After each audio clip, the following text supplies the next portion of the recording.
Hello guys, এই যে আমরা চলে আসছি আজকে যমুনা নদীর তীরে। আপনাদেরকে এই এত সুন্দর পরিবেশটা দেখানোর জন্য ভিডিওটা করলাম আর কি।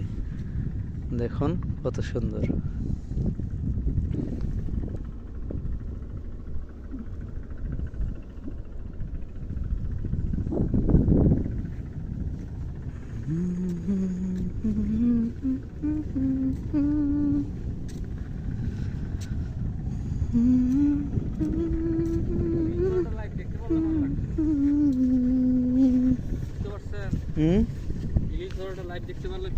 এখন তো আর ইলিশ পাওয়া যায় না, ইলিশ পাওয়া যায় হচ্ছে যখন